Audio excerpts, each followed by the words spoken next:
जो लोग बाबा साहब के नाम का उपयोग करते हैं लेकिन बाबा साहब के द्वारा बताए गए मूल्य और आदर्शों के विपरीत आचरण करते हैं, वही लोग इस मिशन में सबसे बड़े बाधक हैं।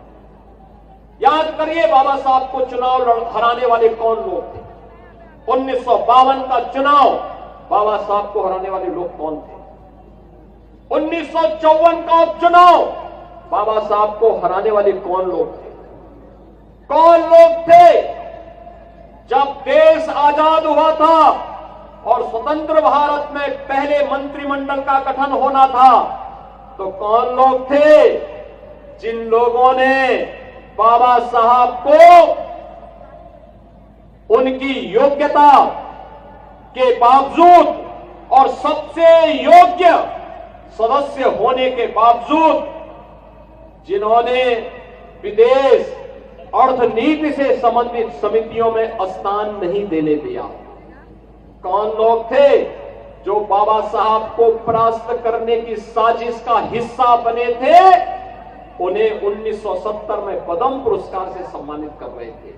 ये कोई और नहीं थे, ये वही कांग्रेस है जिसके आज के नेता कथित संविधान की प्रति लेकर के जनता को बेवकूफ बनाने का काम कर रहे हैं। ये वही कांग्रेस है जिसने बाबा साहब भीमराव अंबेडकर के द्वारा बनाए गए संविधान को समय समय पर अपमानित करने का काम किया। कौन नहीं जानता है बाबा साहब के द्वारा बनाए गए संविधान की प्रस्तावना को बदलने का काम कांग्रेस ने किया। यानी प्रस्तावना किसी भी पवित्र ग्रंथ की आत्मा होती है।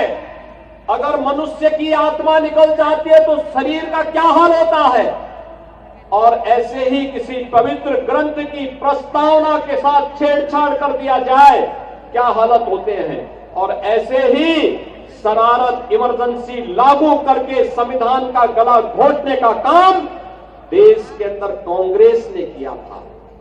और बहनों और भाइयों, तब भी ये लोग जनता को बेवकूफ बनाने के लिए, बाबा साहब के नाम पर वोट बैंक बनाने के लिए आने का दावा करते हैं।